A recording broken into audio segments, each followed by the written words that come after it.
Chapter 1. Early Life and Military Ascent. Born in the Roman province of Hispania Baetica in 53 AD, Marcus Ulpius Traianus was a son of the provinces, a man not destined for the throne by blood, but by sheer capability. His birthplace signaled a profound shift in Roman power, marking him as the first emperor to hail from outside Italy. His family was one of senatorial rank, dedicated to the ancient Roman tradition of public and military service. This lineage meant Trajan's education was rigorous, focusing on rhetoric, philosophy, and, crucially, the art of war. His early career was swift and effective. By his mid-20s, he served as a military tribune, learning the hard lessons of command firsthand.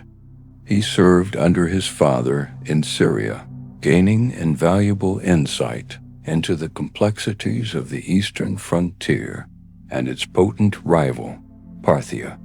He participated in the Great Jewish War as a subordinate officer, witnessing the brutal efficiency of Roman sieges under Vespasian. These diverse experiences, from the sun-scorched deserts to the volatile northern rivers, forged his reputation as a soldier's soldier, tough, fair, and utterly reliable. Later, as a praetor in the 80s AD, Trajan served with distinction in Spain, demonstrating his administrative capabilities alongside his military might. By the time of the paranoid Emperor Domitian, Trajan had risen to the governorship of Upper Germania, commanding one of Rome's largest and most crucial armies. His greatest moment under Domitian came during a Germanic revolt, which he decisively crushed, solidifying his standing as Rome's preeminent military commander. It was this impeccable, unblemished record of service, loyalty, and competence that made him the only logical choice to succeed a failing emperor. Chapter 2. The Unexpected Throne and Peaceful Transition. The assassination of Domitian in 96 AD plunged Rome into a familiar cycle of uncertainty, culminating in the reign of the aged, childless Nerva. Nerva was a compromised candidate, chosen by the Senate, but he lacked the authority to control the powerful, restive Praetorian Guard. The crisis peaked in 97 AD when the Praetorians brazenly stormed the palace, demanding the execution of Domitian's assassins and humiliating the emperor. Nerva realized that to survive and to ensure the empire's future, he needed a successor who commanded the absolute loyalty of the legions. The historic decision was made. Nerva adopted Trajan, a general stationed thousands of miles away, bypassing potential rivals and establishing the principle of adoption based on merit. This act was revolutionary, breaking the hereditary principle and ushering in the era of the 5 good emperors. Trajan, informed of his adoption, took the title of Caesar, but wisely remained on the Rhine, solidifying the frontier and dealing with rebellious elements. When Nerva died shortly thereafter in January 98 AD, Trajan's succession was smooth, supported by every major power bloc in the empire. His first major act was to summon the Praetorian Guard leaders responsible for Nerva's humiliation, dealing with them swiftly and ruthlessly. This message was clear. The army served the emperor, not the other way around. Only then, over a year later, did Trajan make his grand entrance into Rome. Chapter 3. The Dacian Wars, Strategy and Conquest. Trajan's reign would forever be defined by his 2 great military achievements, the conquest of Dacia. The Dacian kingdom, under its powerful and intelligent king Disciples, was a consistent threat that demanded vast sums in tribute payments and insult to Roman pride. Trajan amassed an enormous invasion force of over 150,000 men, a testament to his determination to annex, not just subdue, the region. The First Dacian War began in 101 AD, an immediate and brutal collision of Roman military discipline against Dacian ferocity. The Romans pushed across the Danube, relying on incredible engineering feats to overcome the river barrier. The Dacians fought bravely, their morale bolstered by their king, but they could not withstand the relentless coordinated assault. After heavy losses, including the near destruction of the Legio XXI Rapax, Trajan's forces pressed on, driving toward the capital. The siege of Sarmas Augusti Regia in 102 AD proved decisive, compelling Decebalus to accept humiliating terms that stripped him of territory and resources.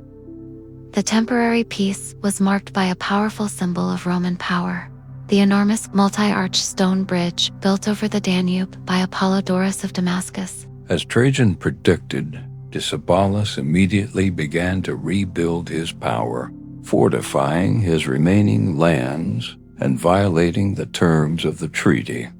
The Second Dacian War, beginning in 105 AD, was a campaign of annihilation, leaving no doubt about Rome's intent to occupy.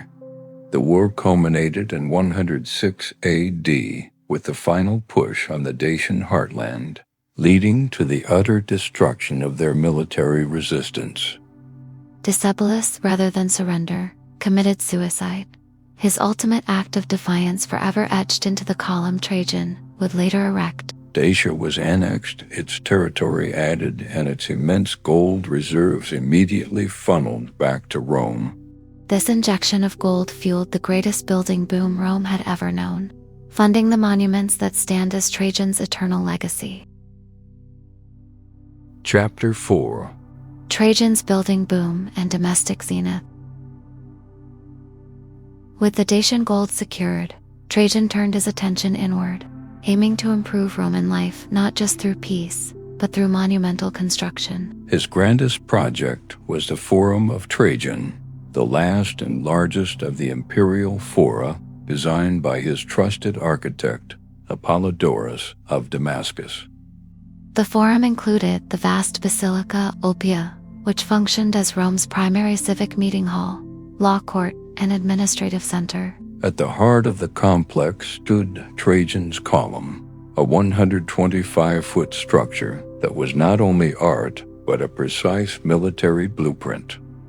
It details over 150 scenes of the Dacian Wars, a continuous narrative spiral that historians still use to understand Roman military tactics and uniforms. The column also served as Trajan's mausoleum, a singular honor in Rome, signifying his eternal identification with his greatest achievement.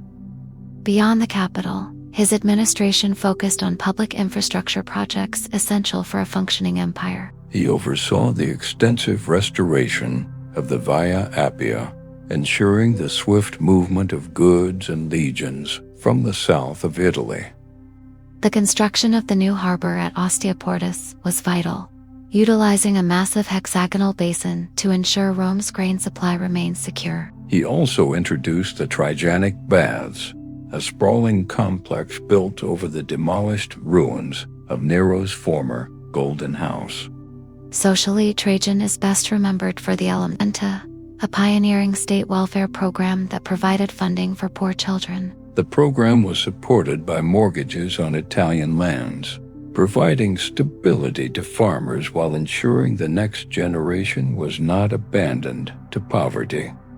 This benevolence earned him the deep affection of the populace and the enduring title given by the Senate, Optimus Princeps, the best ruler. Trajan also maintained excellent relations with the Senate, respecting their ancient role, reversing the paranoia and tyranny of his predecessor. His personal life was marked by the influence of his wife Plotina, an intelligent woman whose virtue and public modesty were widely celebrated. Chapter 5.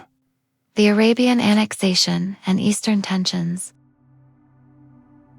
While Dacia brought wealth, Another successful military action consolidated a key trade route and extended the empire's southern reach, the annexation of Nabatea.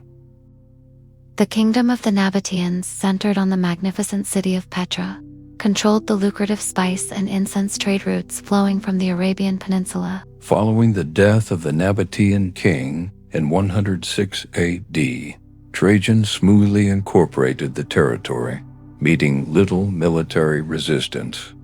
This new province, Arabia Patria, brought immense revenue and allowed Trajan to launch an essential infrastructure project, the Via Traiana Nova. This new road improved the security of the trade routes and allowed for rapid movement of legions throughout the eastern desert frontier. However, Trajan's grander ambitions lay further east, in Mesopotamia, the land long coveted by Roman generals since the days of Crassus. The underlying tension with the Parthian Empire was a recurring dispute over control of Armenia, the key buffer state. Trajan watched as the Parthian king Osroes I placed his own puppet ruler on the Armenian throne, a direct challenge to Roman authority. This perceived slight, coupled with the immense prestige and resources promised by Mesopotamian conquest, finally triggered Trajan's last, greatest, and most dangerous military campaign. Chapter 6. The Parthian War and Ambition's Limit. In 113 AD, Trajan, now 60 years old, marched east, determined to achieve what no Roman before him had done: conquer Parthia. The campaign was initially a brilliant success, with Trajan demonstrating his tactical mastery, swiftly annexing Armenia and advancing deep into Mesopotamia. City after major city fell, including the great strategic centers of Nisibis and Edessa, securing the upper river crossings.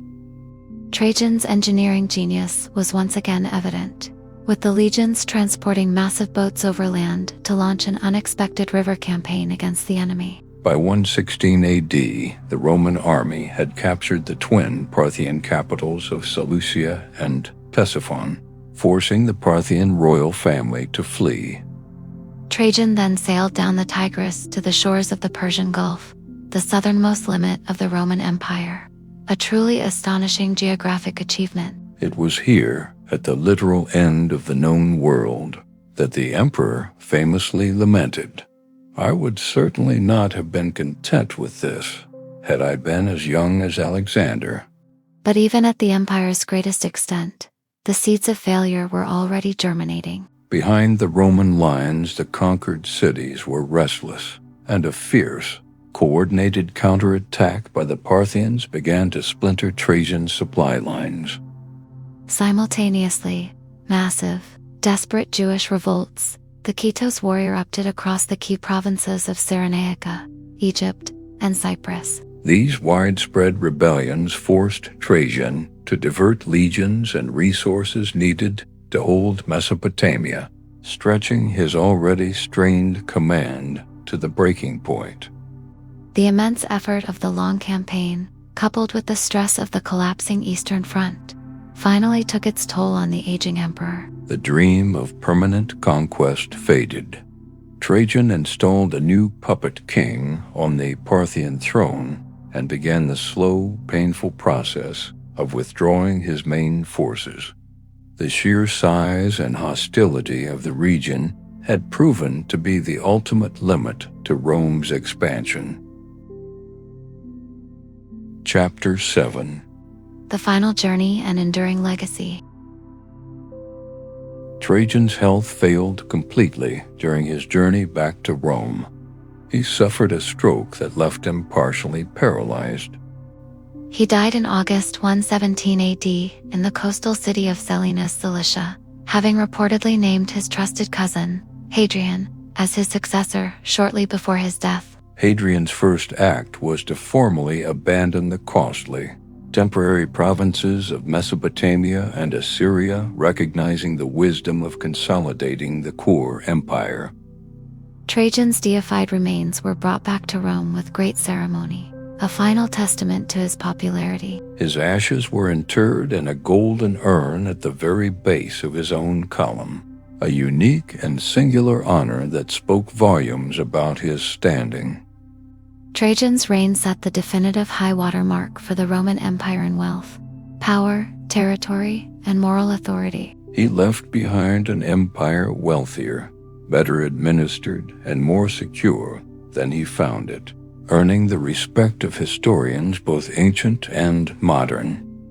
The Senate's title of Optimus Princeps was not merely a ceremonial flourish, it was the honest judgment of the age. The military oath for centuries after his death included the solemn phrase, "May you be luckier than Augustus and better than Trajan." Trajan, the Spanish-born soldier who conquered the East and built the heart of Rome, forever remains the benchmark against which all future emperors are measured.